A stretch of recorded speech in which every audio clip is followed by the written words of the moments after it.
Okay, so today is the 7th of May 2022, and we'll talk about a very interesting architect whose birthday is today, Marco Casagrande. Finnish, but the name is Italian. And let's read the first something that he wrote, and then we'll read something about him. Designing is not sufficient.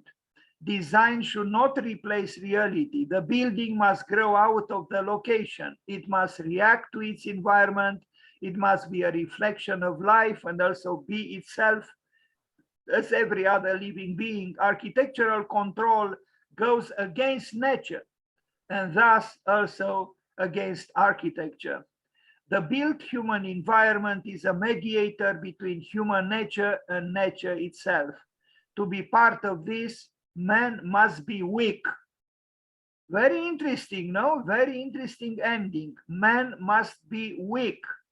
But the weakness he had in mind, and he has in mind, is different from the one I just talked about, invoking you know, the poem Miorița in Romanian, but I will come back to this. This is the man, this is the man. He is, I think, 51 years old today. Happy birthday to you, Marco. And now, I don't know, is that a letter N or a letter Z? He fought as a mercenary in Croatia, in Bosnia and Croatia. This is very interesting and even controversial. So he graduated in architecture, and then he went to fight as a mercenary, well, as a volunteer actually, in the Bosnian-Croatian war. And we know now that you know, the war machines of Russia have letter Z on them. I see here an N or a Z. It could be both. But I like the expression of this man, his face, and we are going to see him here. I think he's an interesting man, and his face shows scrutiny and you know, intensity and also questioning.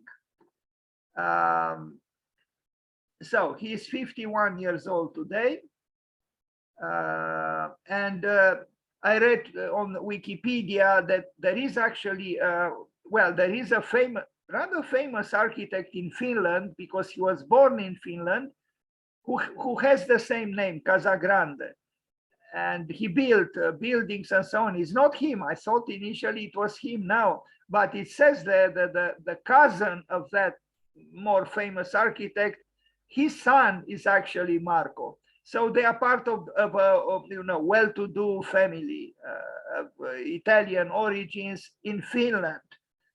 The other one was also I don't know, had a job as in the diplomacy of Italy in Finland, something like this. Anyway, he was born in a affluent family. You see, born on May 5th, 7th, Marco Casagrande is a Finnish architect, environmental artist, architectural theorist, former mercenary, writer, and professor of architecture. He graduated from Helsinki University of Technology, the Department of Architecture, in 2001.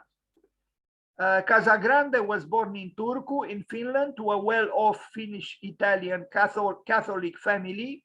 He spent his childhood in Litornio in Finnish Lapland, but went to school in Karis, a southern Finland small town, before moving to Helsinki to study architecture. Casagrande claimed that he volunteered for the Bosnian Croatian Defense Forces in 1993 after his service in the Finnish army. He wrote under the pen name Luca Moconesi a controversial book. Anyway, I'm not reading the Finnish text in English, Hitchhiker's on the road to Mostar about his alleged experiences in the Bosnian Civil War, and based on descriptions of war crimes committed by the main character in the autobiographical book, again, autobiographical book, he came under suspicion as a possible war criminal. Well, this is grave, this is serious. The war crimes listed in the book include the murder of a civilian woman in her home and plotting to destroy a dam to flood a village with civilian inhabitants.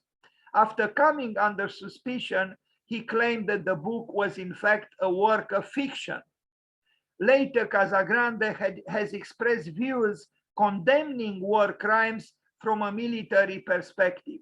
Those troops know that they are doing wrong. This is the very opposite of constructive collectivity and group spirit. Anybody can understand that it is by no measures militarily efficient to go kicking the doors of old people's home. Casagrande has been lecturing in the National Defense University of Finland since 2006 on courses of strategy and leadership. To be honest with you, I'm very disappointed actually of this so-called condemning war crimes from a military perspective. I think war crime should be condemned not because it's not efficient to kick the doors of all people's home. That's not why, Mr. Casagrande. And although I admire your work as an architect, I am very, very worried about what I read above, and also about this last statement that you made, that is not, anybody can understand that it is by no measures militarily efficient to go kicking the doors of all. It's not about efficiency, Mr. Casagrande. It's not about this.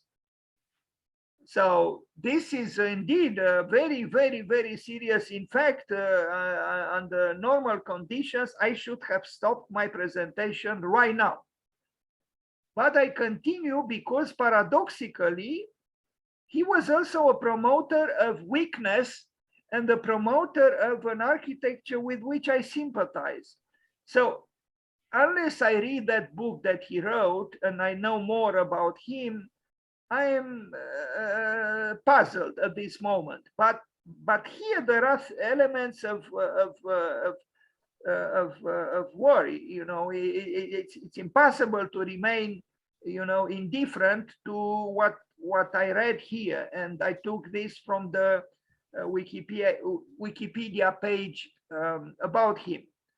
The theory of the third generation city, he has this theory of the third generation city, views the post-industrial urban condition as a machine ruined by nature, including human nature, and architects as design shamans, merely interpreting what the bigger nature of the shared mind is transmitting. This organic machine is kept alive through continuous and spontaneous ruining processes performed by citizens to whom Casagrande referred to as anarchist gardeners. Interesting wording here, anarchist gardeners. By means of urban farming, illegal architecture, and urban acupuncture. The element of ruin is viewed as something man-made having become part of nature. The theory is developed in the independent multidisciplinary research center, Ruin Academy. Now, in Taipei, he applied this so-called concept, this idea he had of an organic acupuncture. The truth is, about 25 years ago, I had the idea. I use these words too, architectural acupuncture.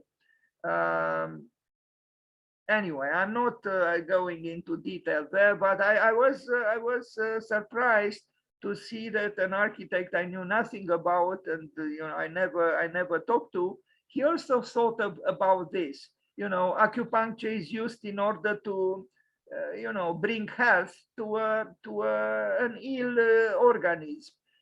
And you can do it, acupuncture, also in a certain way to a city or a land or a country even, or maybe even the whole world. This is he often draws in this manner with red and black and then the white background. This is a drawing which accompanied that wording, that Taipei organic acupuncture. Now, this is the first work I show of him, by him. He played with the word. He transformed landscape into landscape on display. And I will read a little bit about it. Landscape, an architectural installation by Finnish architects Casagrande and Rintala, with Marco Casagrande and Sami Rintala in a former field in Savonlinna. The work is commenting on the desertion process of the Finnish countryside. 3 of these abandoned barns were driven, the architects explained, to the point where they had to break their primeval union with the soil. Desolate, they have risen on their shanks and are swaying towards the cities of the south. The work was awarded in the Architectural Reviews Emerging Architecture 1999 competition and selected to the Venice Biennial in the year 2000. Landscape launched the international career of Casagrande and Rintala. The artwork, because it is an installation, an art installation, was set on fire by the authors in October 1999. Landscape represented Finland in the new trends of architecture, it's written wrongly there, of architecture in Europe and Japan 2001 exhibitions. We'll take a look at this work. So it's a critical statement, you know, about the uprooted barns which are supposed to fly away in the face of industrialization and so on. And it is a moving statement, architectural, artistical, existential, philosophical, theological, you name it. It's a statement that should make us think, you know, because these poor barns are running away from the so-called development or progress, you know.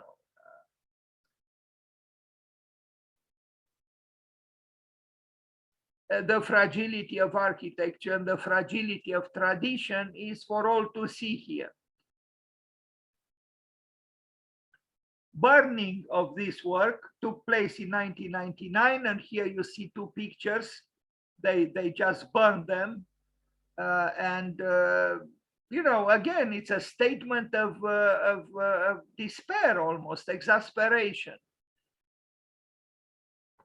Now, Casagrande and Rintale, Sami Rintale is interesting because I made the presentation on the architectural firm of Rintale, and there is another name, now I forgot, a Norwegian name, but Rintale is another Finnish architect who worked together with Casagrande on several projects.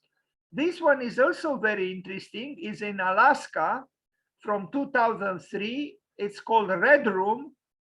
I usually like to read from right to left many words, but in this case I didn't. I just read it. Read from right to left is murder. And indeed it is. So let's read about this. Red Room is murder backwards. The designers intended to comment on the connection of oil, war, and environment. And indeed they are connected. The war in Iraq happened exactly because of oil. And of course, the catastrophic effects on the environment, everybody knows. And many wars in, you know,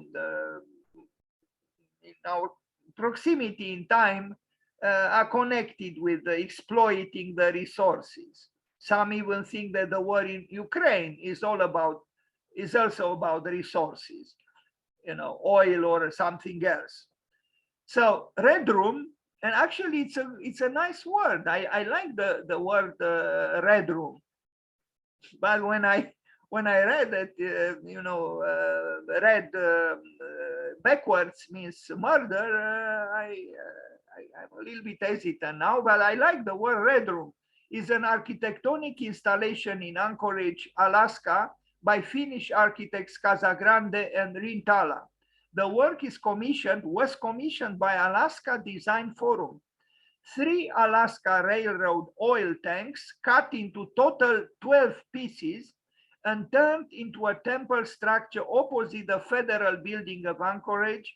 Anchorage is the capital of Alaska, in the crossing of C Street and 7th Avenue. The interior is painted bright red in contrast to the rusty and brutal exterior. The floor is made of 3,500 kilograms of oyster shells, the origin of all Alaskan oil. This is a drawing that Casagrande did. As I said, often he works with red and black and some whiteness. And this is the work. It's an art installation, partly architectural. It's massive and it's ominous, but it's ominous because it has a critical message, and this critical message is I just read about it. It's the war of man on nature and on himself, in the name of greed, in the name of exploiting oil and oil again. This could have been, very well photographed in Ukraine now.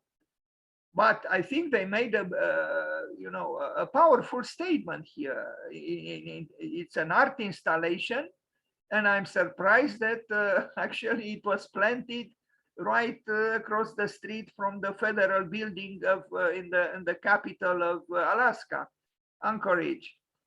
This is the interior, painted in red and with oyster shells on the broken on the floor. Interesting work. Now, again, Casagrande and Rintala, they did this work. Potemkin, unfortunately, I have only one picture here. I did all this presentation today, and I have some works later on fully detailed, but for this one I was unable to add more pictures. I don't know what it is about, but Potemkin refers, the word Potemkin is the name of an officer who wanted to impress in Russia, Imperial Russia, the Empress. So because he knew she would come with a train passing through the through the village, so he created the pompous facades for the buildings just because we know this in communism, this was done frequently for Ceausescu and so on, to parade great achievements, and behind the same old misery. So Potemkin, a Potemkin facade usually means a fake facade which appears to be beautiful and so on, but behind it is the usual misery. I don't know exactly what they wanted to say here by using the word Potemkin, the name Potemkin, but I imagine is related to the short story I evoked. Well, there are a few more images here. I mean, one more, not enough. So I can pronounce myself more than I did about that work. The 60-minute man in the year 2000s, I couldn't read about it, but the image, I think he did this for the Venice Biennial. I don't know in what year, I don't know what it is about, but architecturally is engaging and worrying. Like, for example, this image, I don't know. I have to study further his work. Now, the floating sauna in 2002, this is exactly what it is.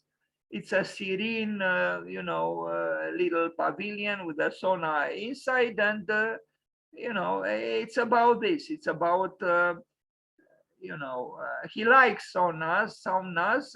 He has them even in the Ruin Academy. He actually built two in Taiwan. We are going to see them both. This is a drawing, so-called conceptual drawing on which he made this sauna. And you can see it's not him there probably, but it doesn't matter. There is another person there ready to jump in the water. Now the treasure hill, this is a very interesting work because it's about biourbanism. And the very idea of a biourbanism, I think, is engaging. Urban acupuncture through creativity. I didn't double check to see acupuncture is written with a 1C or 2-letter C. Previously, other people wrote with 1C, but it might be that it has two. I don't know. I didn't double check. In case it's 1C, I apologize. Urban acupuncture through creativity, biourbanism. A formerly illegal settlement of urban farmers in Taipei, Taiwan, after participatory planning action between Casagrande Laboratory, local NGOs, that's non-governmental organizations, Treasure Hill community, and Taipei city government, the area has been restored into a model community of environmentally sustainable urban living in Taiwan, a must-see location by the New York Times. I took this text from the web. This is again the kind of sketch he does for all his projects with black, red, and white. And it's interesting also that he chooses these three colors. Well, white is not considered a color, but because they are very important in alchemy, in European alchemy.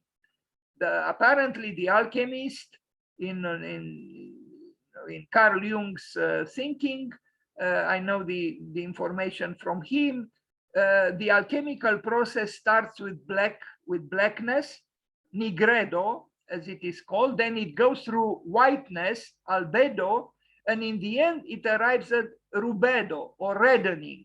So you have black at the beginning, then white, and then at the end red, when you have to bring life in. And he uses only these three, white, black, and red. And it's kind of interesting. I don't know why he employs only these colors, but he does. So this is the so-called hill community on which he worked by himself. Even, he was the constructor. So let me read a little bit about this experiment in biourbanism. Treasure Hill is a matriarchal settlement commanded by a grandmother, Mrs. Chen. The community consists of old KMT veterans, I don't know what that is, KMT, illegal foreign workers, and artists. Treasure Hill is a no man's land dominated by people and the jungle. Treasure Hill is a simultaneous ruin and the construction site. He often employs these two, the ruin and a construction site. So it's in the process of undoing its being a ruin. It's a ruin which actually has a will to live and to become more than just a ruin. This is the third generation city.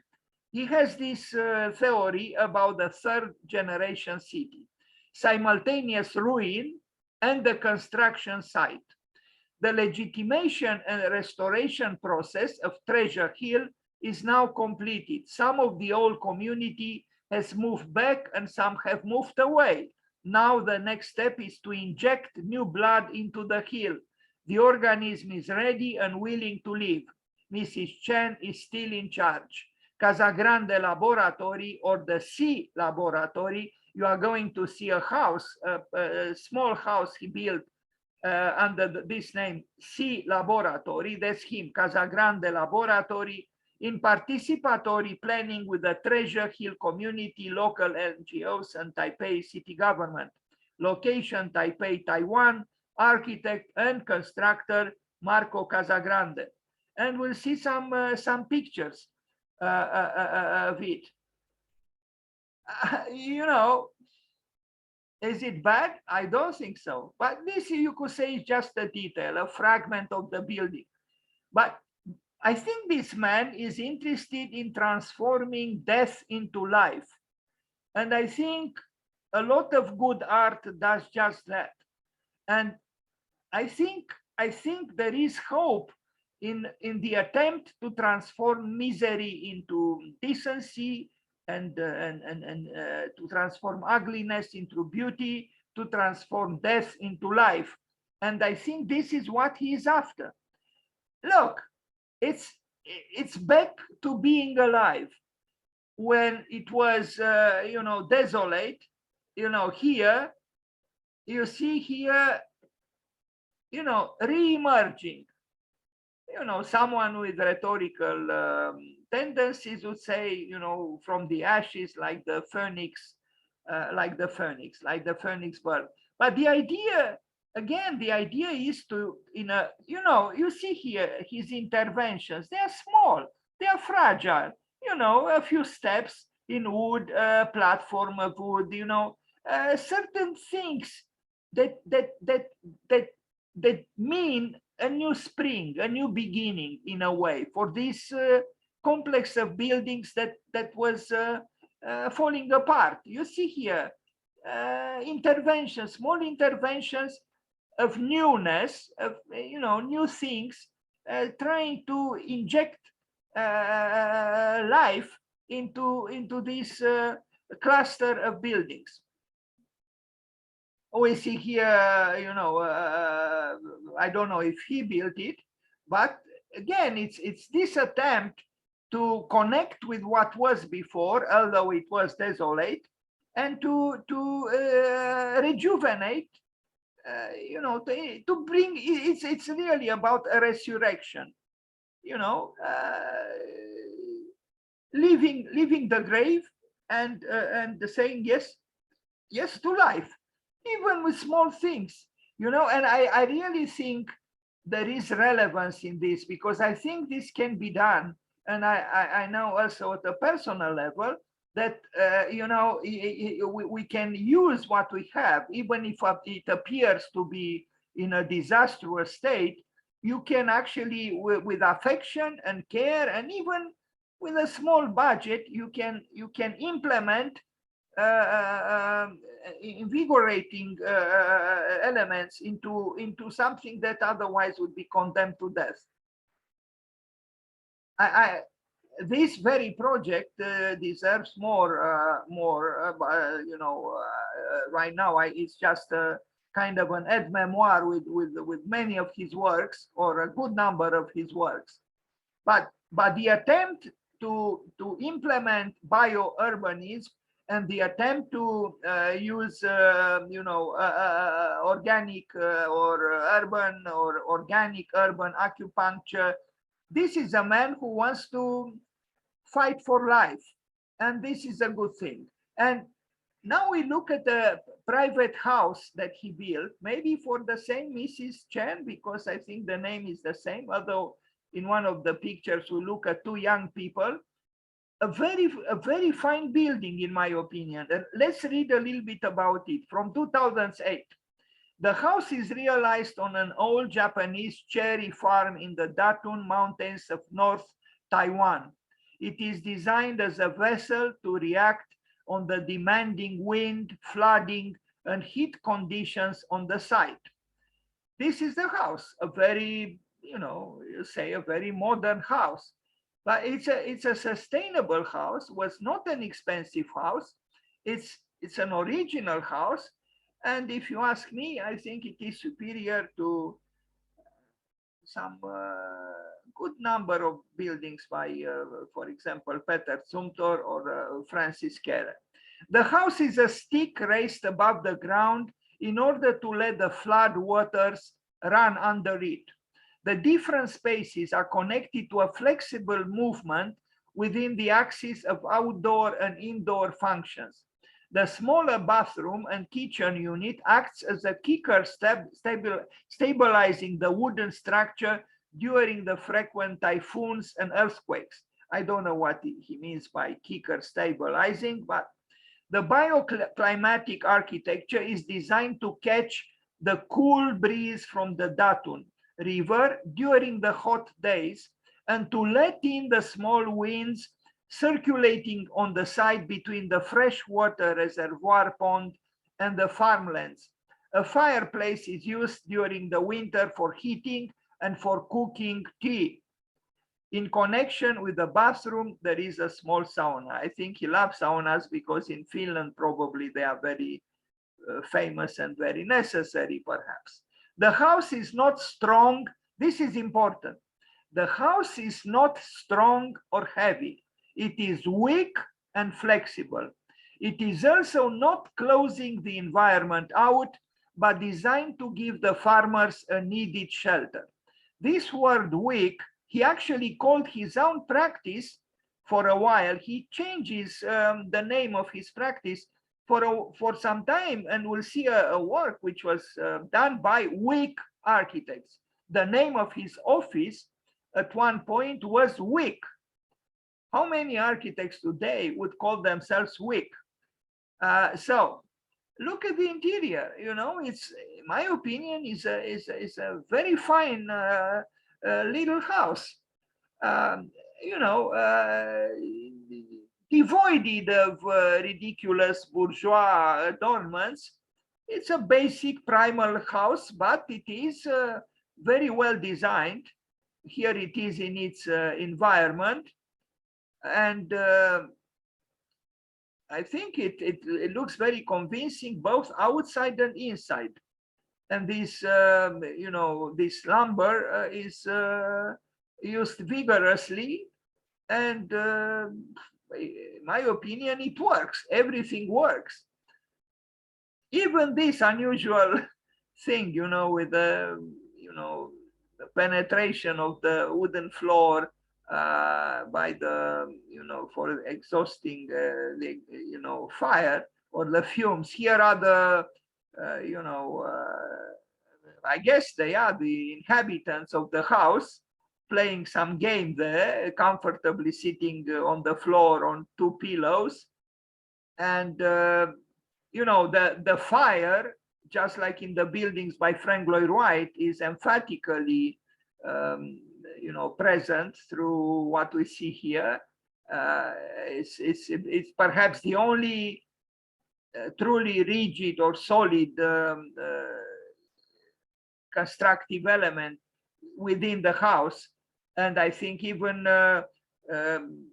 Gottfried Zemper would have agreed with this house, because it was his opinion that, you know, the hearth is the most important thing in a building, in a house.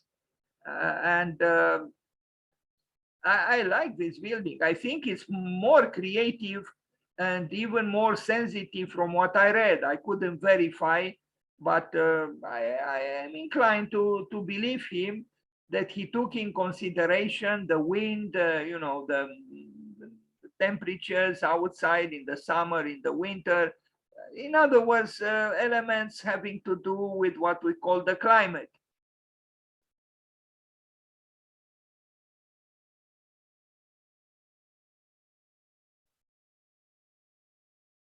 Marco Casagrande.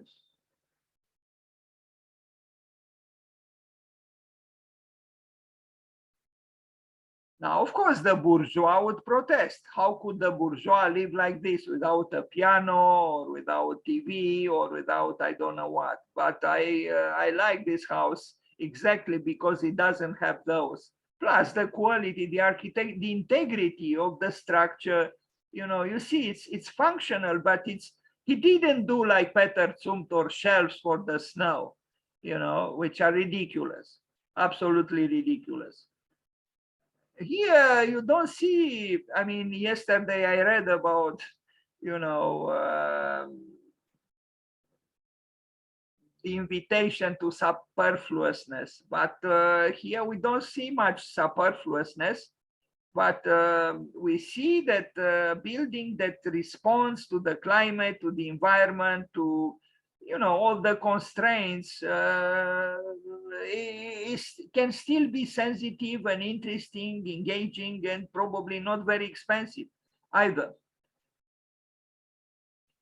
Carlo Casagrande, not Carlo, I was thinking of the architect I talked about yesterday, Marco. Marco, here it is, Marco Casagrande, a little house. Now, the larger projects we'll see next. This is the only private house that I know of that he built.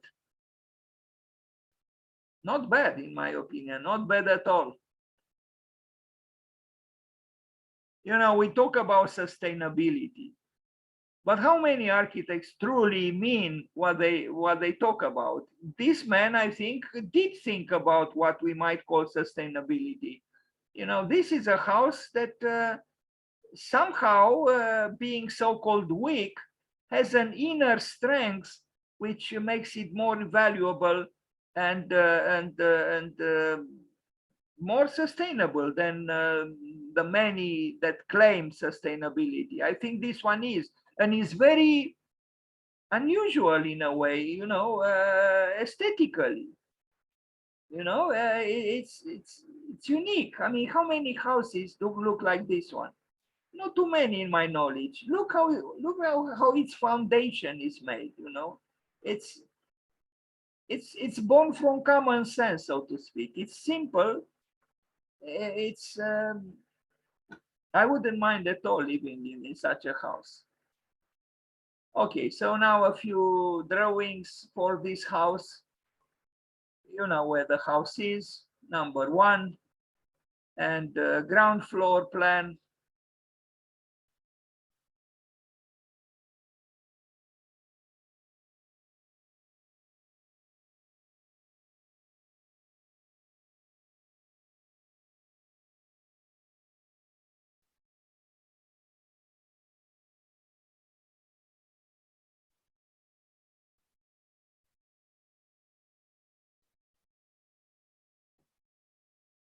So it's interesting that the kitchen and the bathroom, they're all here, taken out of this larger so-called living room, and also with the sleeping accommodation.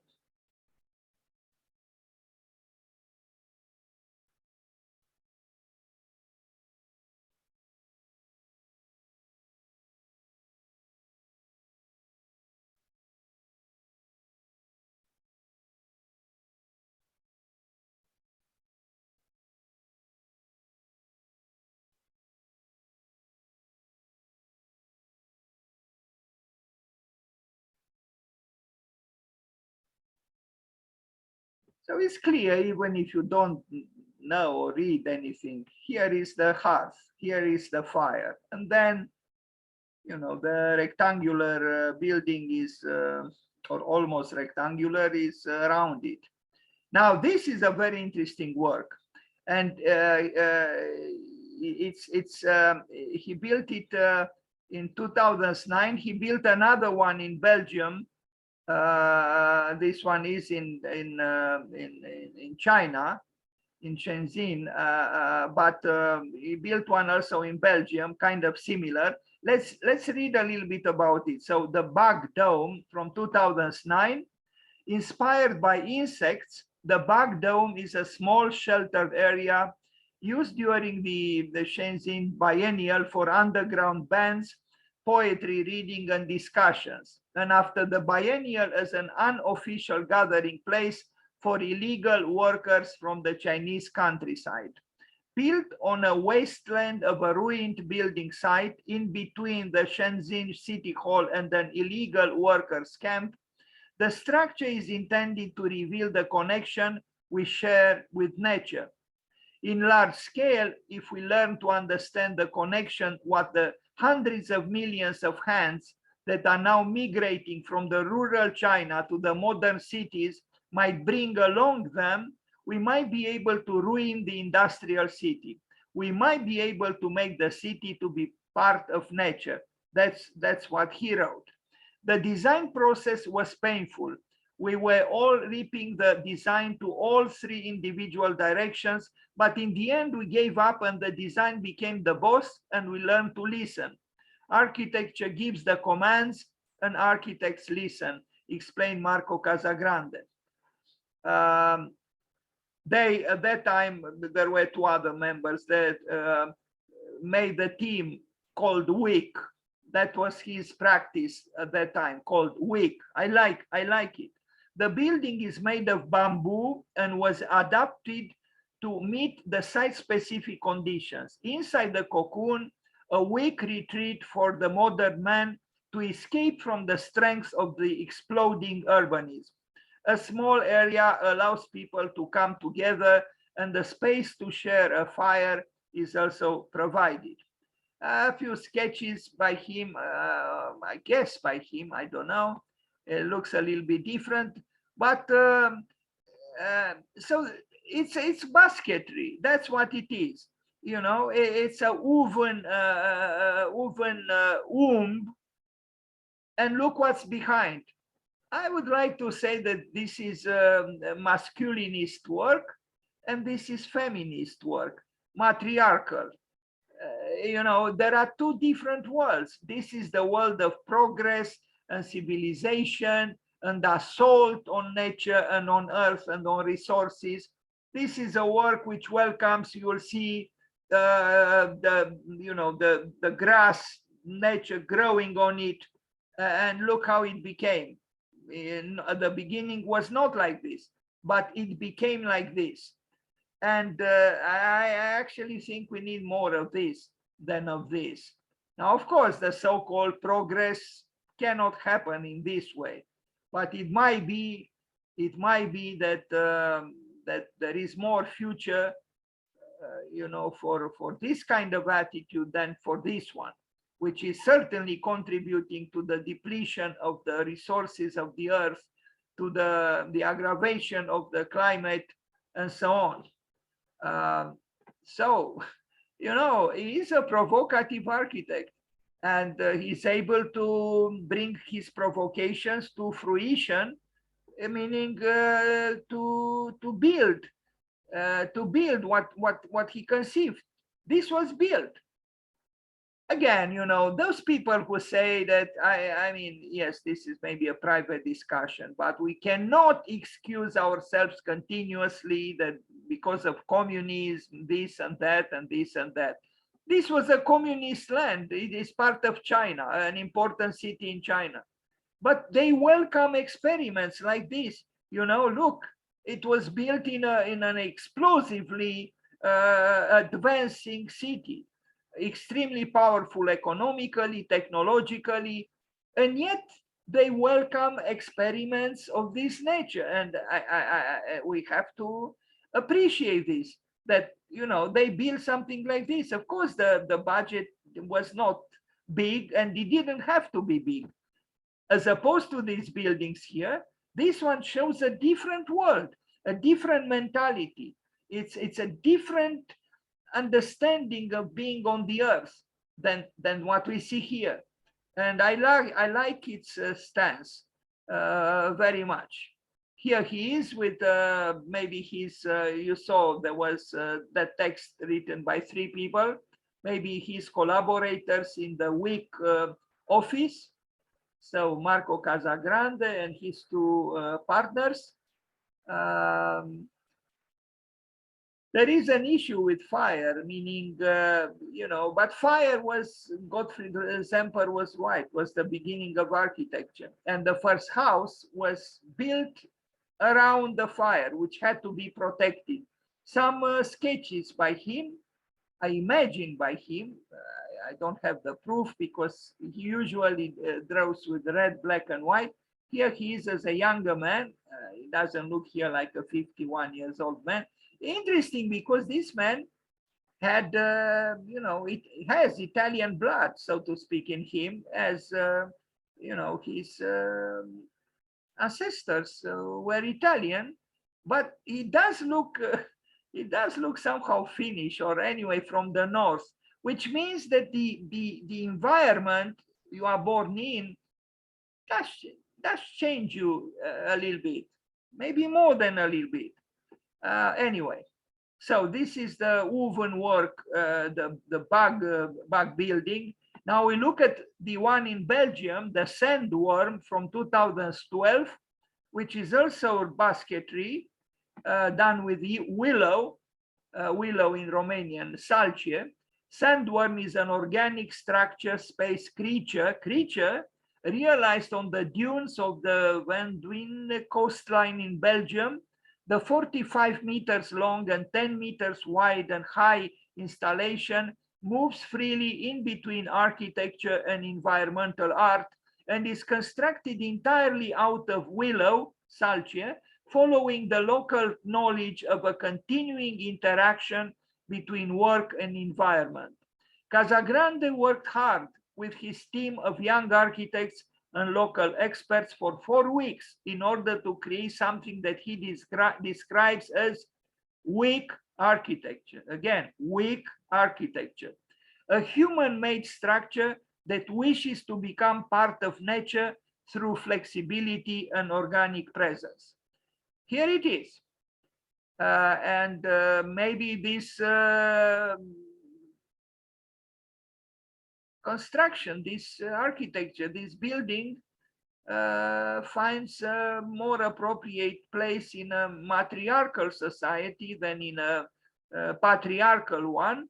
But I'm glad that this man, Marco Casagrande, works in this direction. The visitors are describing the sandworm as a willow cathedral, Catedrala de Salcie, finally tuned to celebrate the site-specific conditions of this area, of these beaches. The space is used for picnics, relaxation, and post-industrial meditation.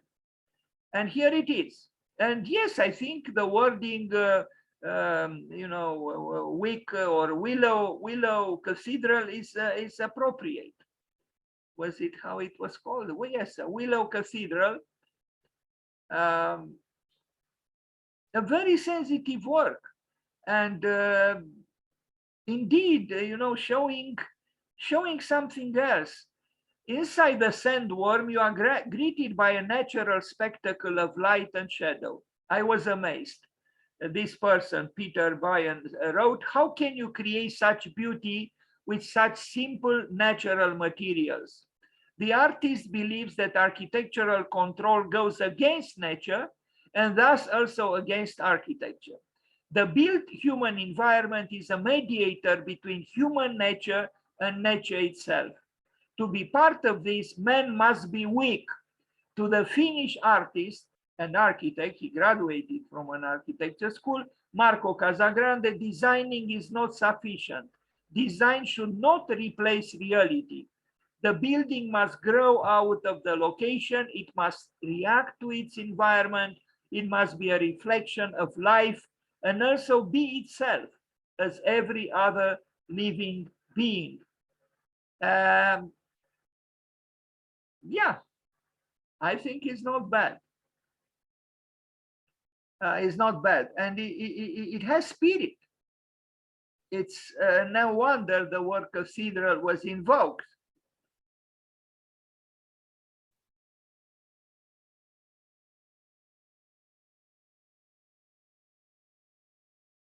Marco Casagrande and his weak, so-called weak architecture. I want to tell you, in my midlife crisis, which was actually always, but in the official one around 40, when I was extremely regressed and depressed, I discovered a great philosopher and mystic, Lao Tzu or Lao Tse, Chinese. And his philosophy is exactly about this. It's the philosophy of weakness, the power of weakness, where he says that water, which appears to be weak, in time it erodes the strongest rock. The same, the blade of grass appears to be weak, but when the thunderbolt strikes, and kills the oak, the blade of grass lowers its head and endures, survives. The wisdom of Lao Tzu is formidable, is wonderful. It actually saved my life. And here we see an architect who is advocating a weak architecture. I don't know if he read Lao Tzu. I never read a reference to Lao Tzu or Lao Tse, but I strongly suggest to whoever listens now to read Lao Tzu or Lao Tse. There is indeed a miraculous power in what we call weak or weak. You know, even women are called by masculinists the weak sex. What do you mean the weak sex? Napoleon, I'm talking about the famous emperor, said the only victory in front of a woman is to run away. Friedrich Nietzsche had another opinion that, you know, the woman, the so-called weak sex, is you better place on a pedestal and worship. So there, you know, who is strong and who is weak. It's very well known that actually women are stronger than men. And maybe a so-called weak architecture is stronger than the one which appears to be strong but is not. I like this building very much. I mean, look at this, you know. It's poetry, it's architectural poetry. It's working with light in miraculous ways.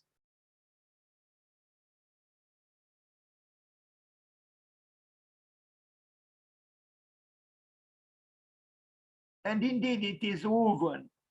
Why woven? Well, the very name architecture, the very word architecture derives from text, T-E-K-S, which in the Indo-European language meant to weave. All the words, all the derivations of the word architect or architecture derive from to weave, text.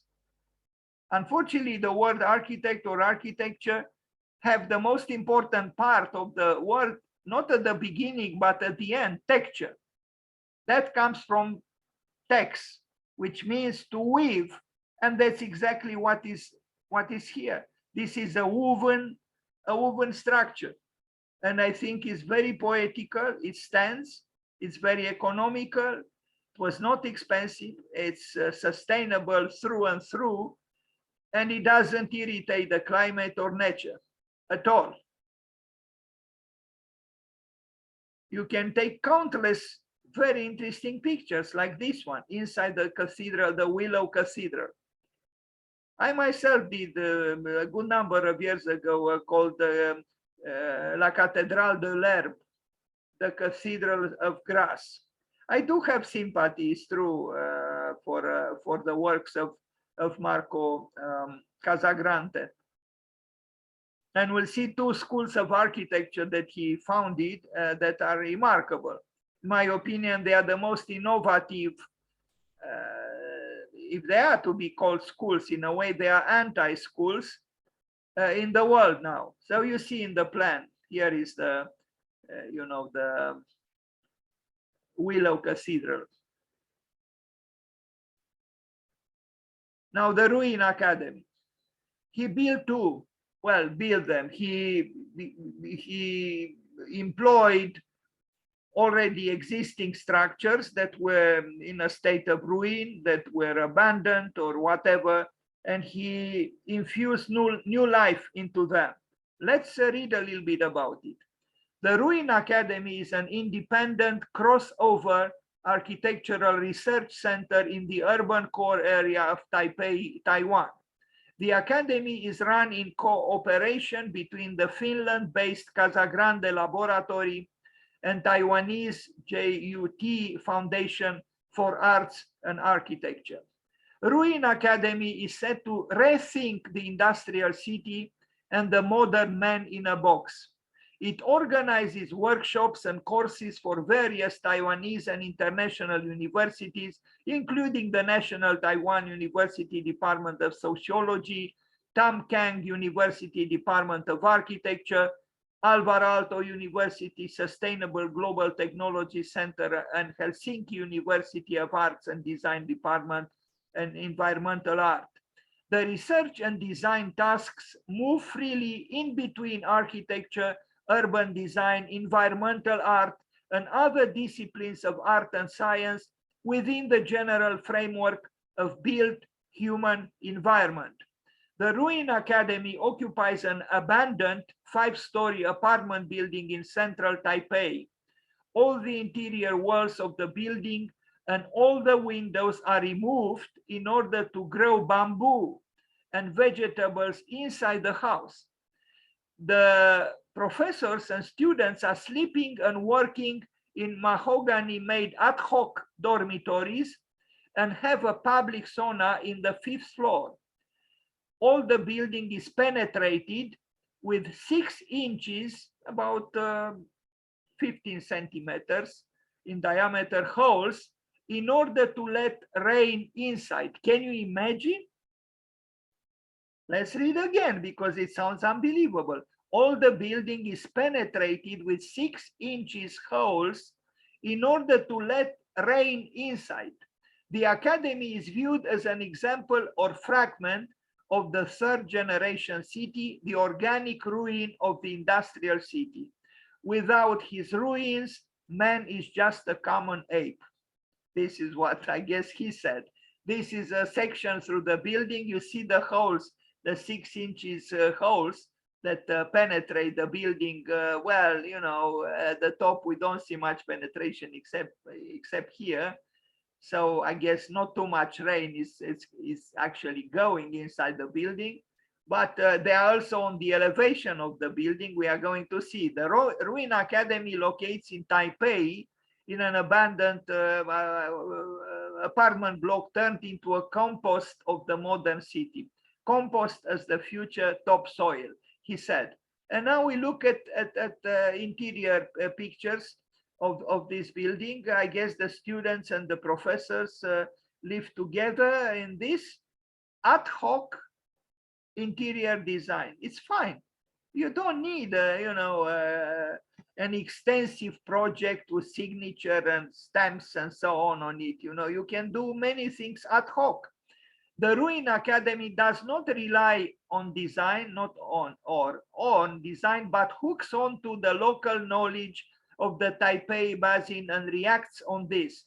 Design should not replace reality. Local knowledge is pushing through the industrial surface of the modern Taipei like a positive sickness of the industrial city or like a humane sweat of the machine. Ruin Academy is looking forward to sweat. The Ruin Academy is looking at the ruining processes of Taipei that keep the city alive.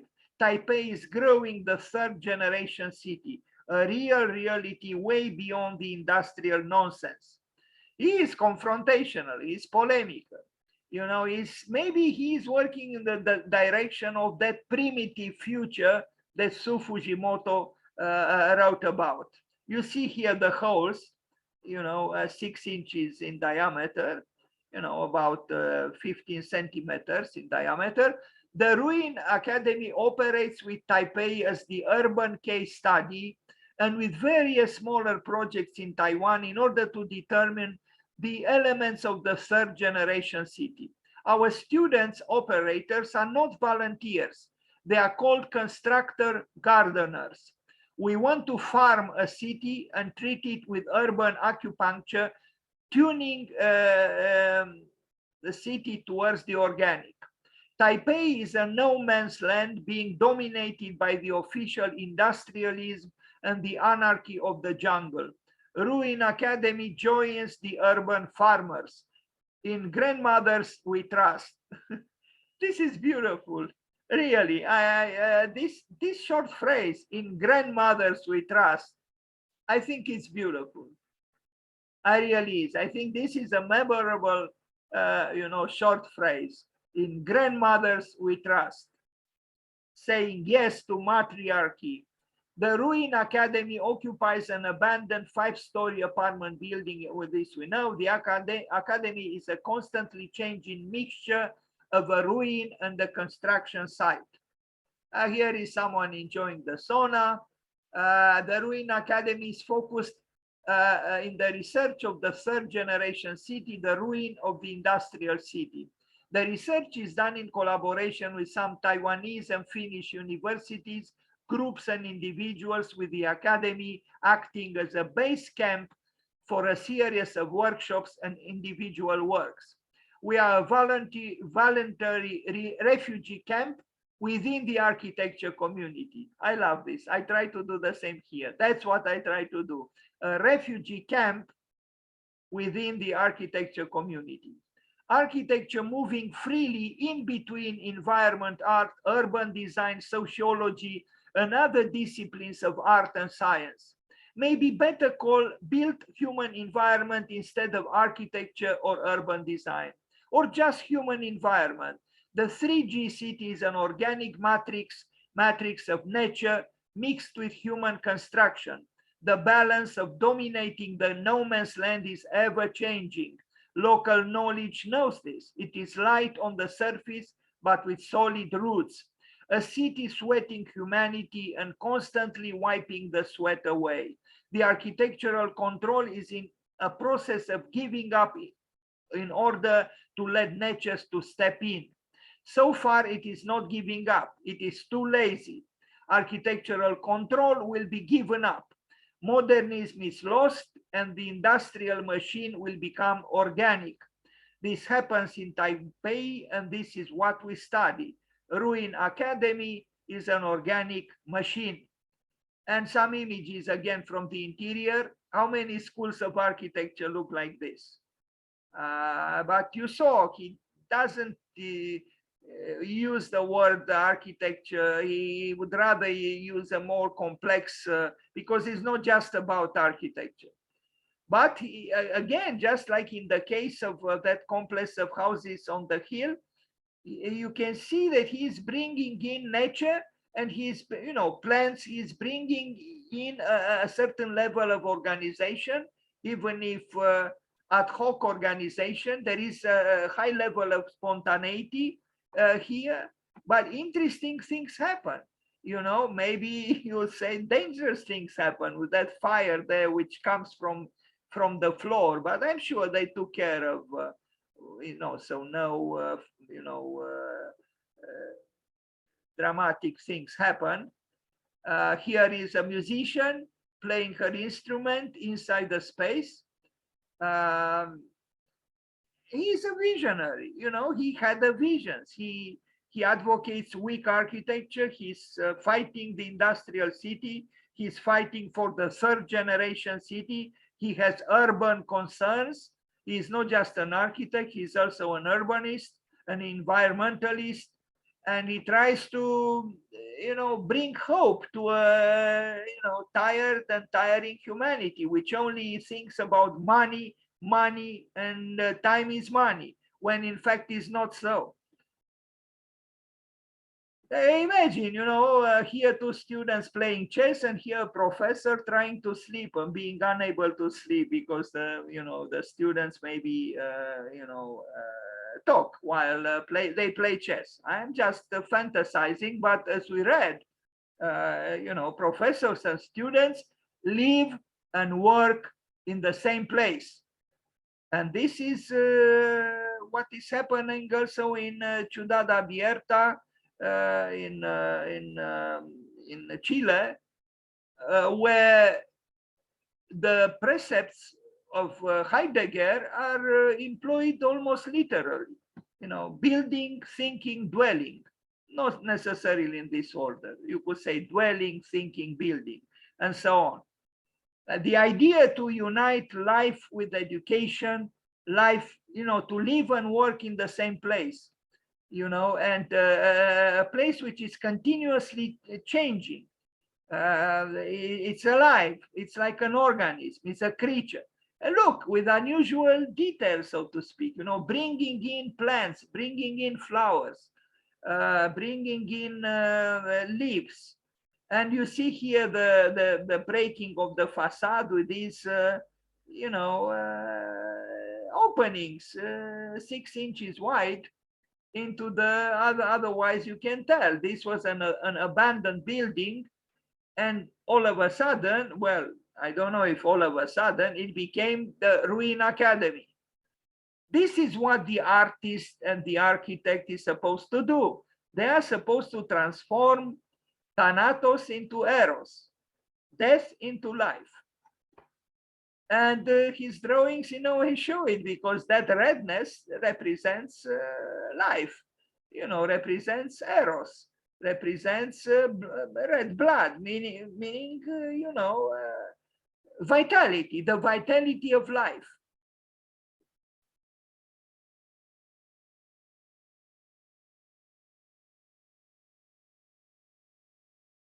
Of course, he is not a commercial architect. But why should architecture should be always commercial? Maybe there is a space also for experimental architecture like his.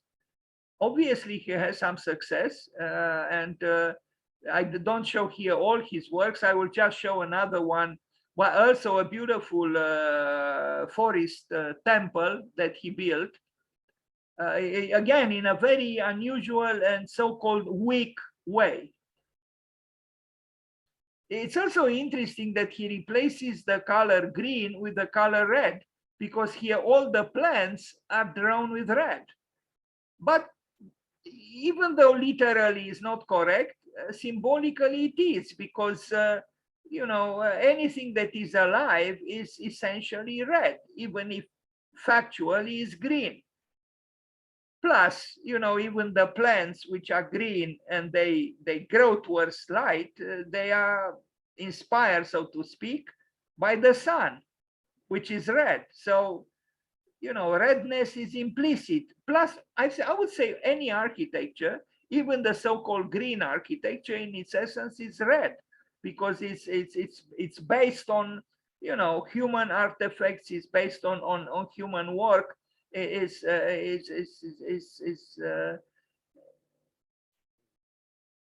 yeah, essentially is red, even if it appears, because we cover it in with the plants, it might appear to be green. So it's interesting. Now the plants are reddish red, and the fire, because he is very emphatic about you know, the presence of the fire. So you have, he could have used green. He preferred to not change the colors, just red, black, and green, red, black, and white. But I also like the way he, you know, represents his ideas graphically without words. You know, these are islands of turbulence, in a way, meaning of life. You know, it's nature there, and it's red because it has its energy. It's alive. That's what I think he tries to evoke. Fire is alive, and you know, these are concentrations of yeah, intensified life. Now, the Forest Temple is an interesting work. Forest Temple is a result of the constructive shamanism. Again, shamanism? Yes, shamanism. Why not? Workshop in Lithuania, 2016. A multidisciplinary tribe of artists, artisans, architects, writers, photographers, yogis, and children of forest gathered in the ancient lands of, you read it, to perform architectural rituals connecting the modern man with nature. And this is a picture from the night. You are going to see others. This is how it is so-called built, just with rope, nothing but rope. And of course, the structure being provided by the trees, the ever generous trunks of the trees, the ever generous trees. But I think it's a beautiful work. And again, it's, you know, it's to employ the opportunistic word is sustainable. It's, you know, even inviting to, you know, to playfulness. And it's done also exquisitely, because as you can see here, You know, the execution is not done in a sloppy way. It's done, you know, aesthetically in a pleasant way. And it's not cutting down any tree, Mr. Kere. You know, it's just that rope you just unbend when you want the temple to disappear, if this is indeed what you want.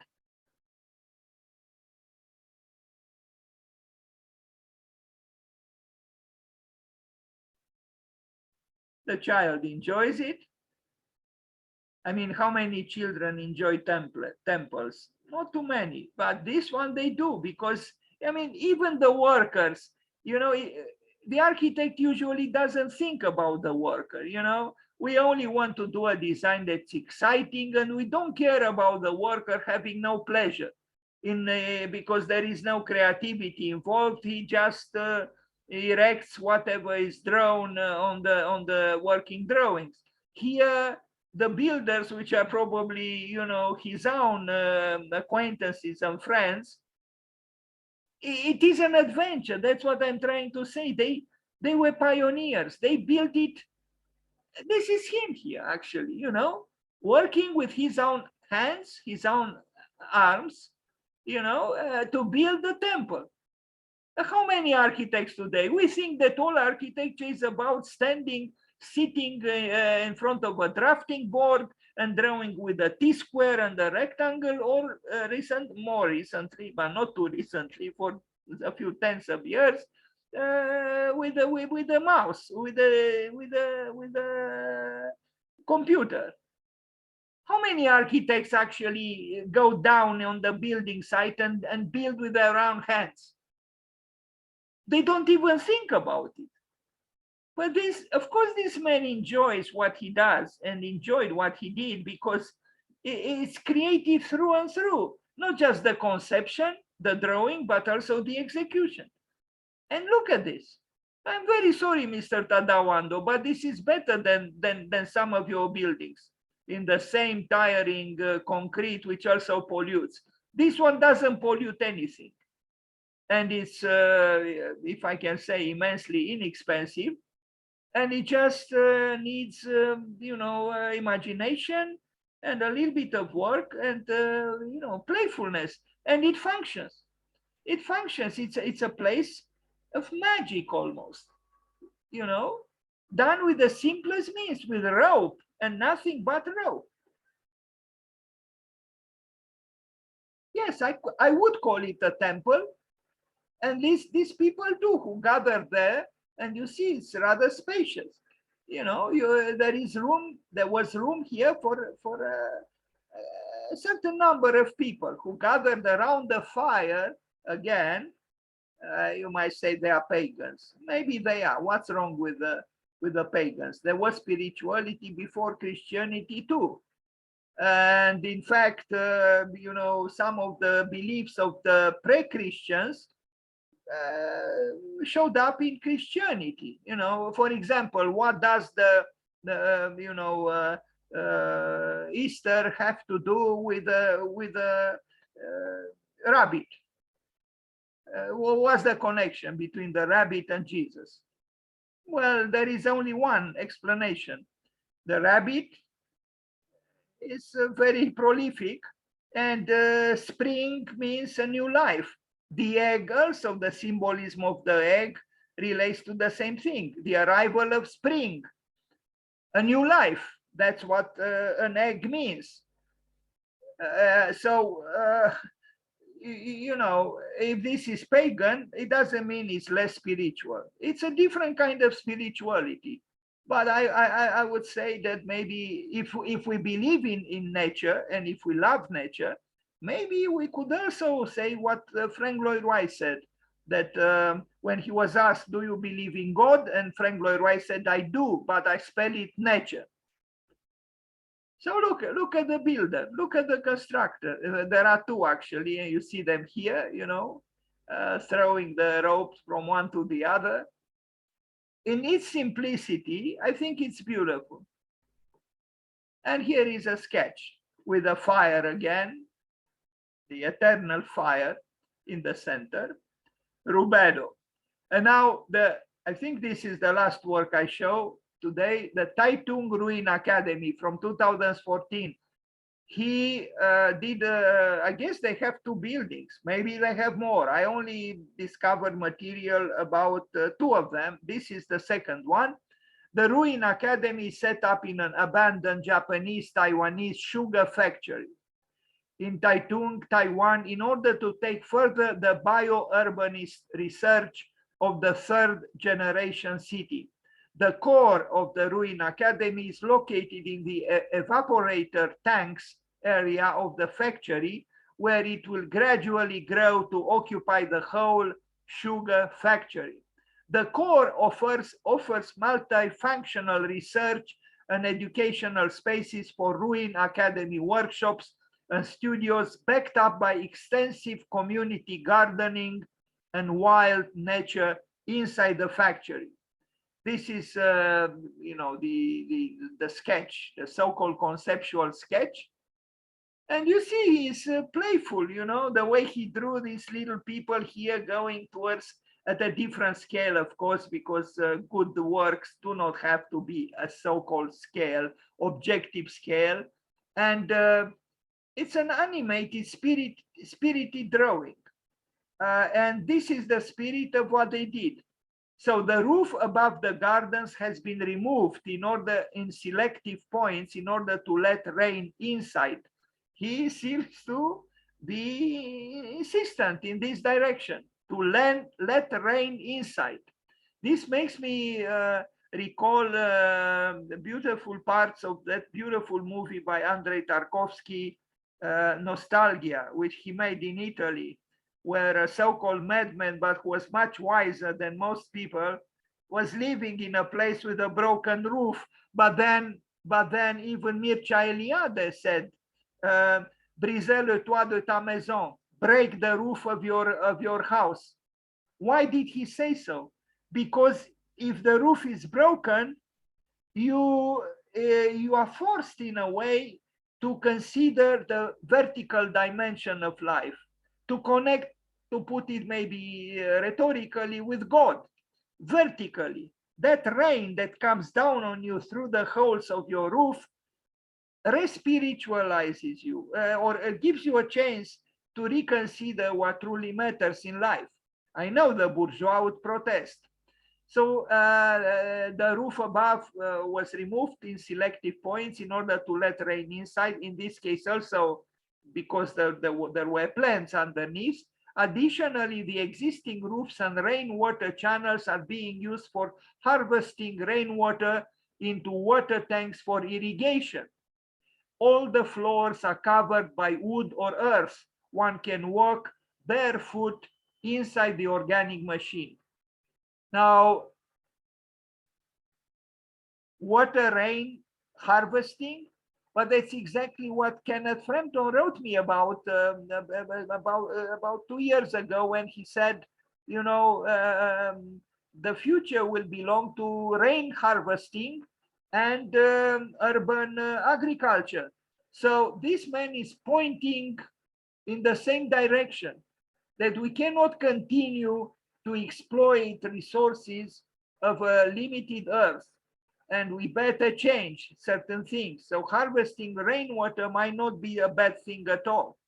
The Taitung Ruin Academy is focused in the research of the local knowledge of the indigenous Formosan tribes in the Taitung County area, and transforming this organic knowledge into design methodologies of biourbanism, ecological restoration of existing cities.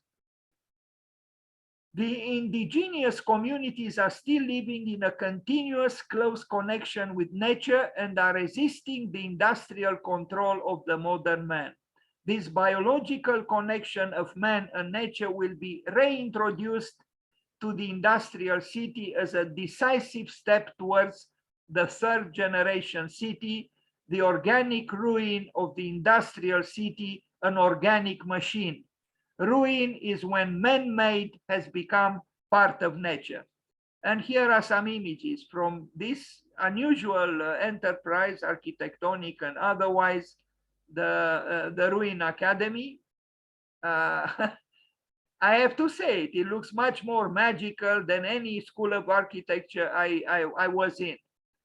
And, you know, the presence of these industrial, you know, monumental cylinders somehow makes the whole thing even more appealing and dramatic, because you have nature and then you have industrial fragments, and there is this heterogeneity and this hybridity, which shows that man is not sleeping, man is not insensitive, man is not indifferent or dead.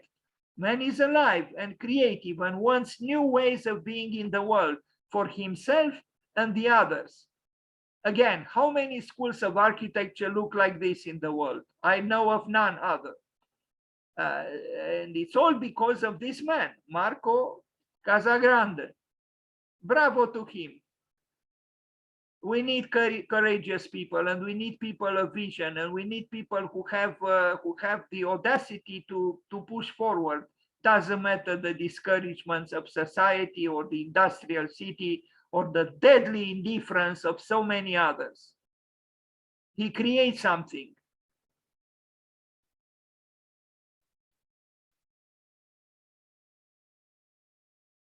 Also, this fire, you know, the mythical fire, the way he brings it into the you know, his we saw a house like this, now we see a school, you know. It really relates to that first building ever built, that primeval house that Gottfried Semper wrote about, when he said, he asked himself, how did the first building was ever built?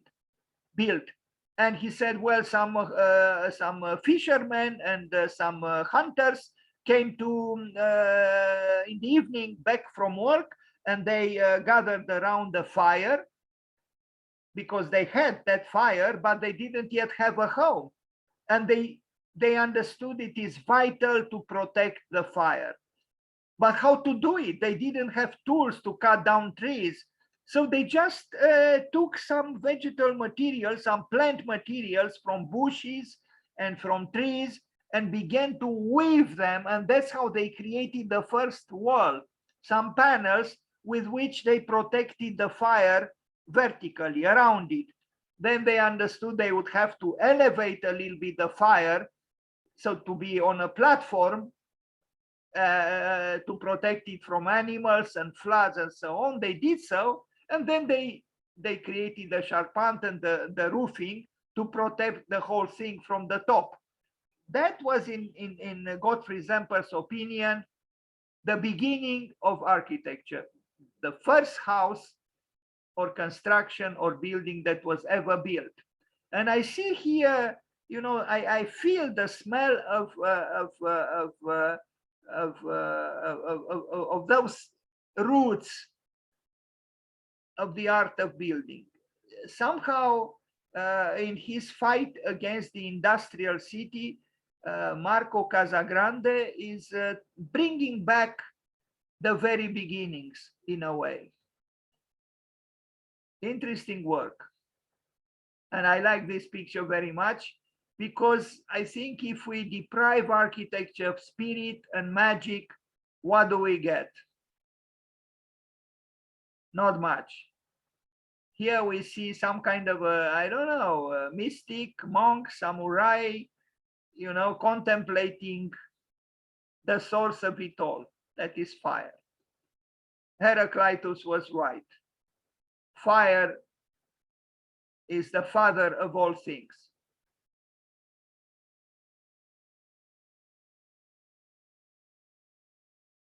Someone is dancing. Of course, someone is dancing. How many people are dancing in architecture schools? Not many. But then how many do look like this one? Not many.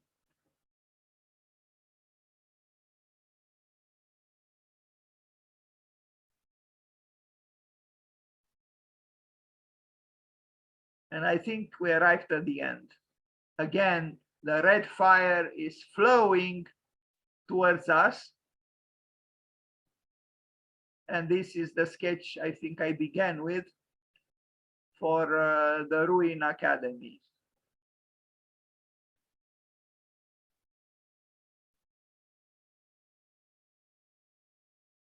Thank you. Happy birthday, Marco Casagrande.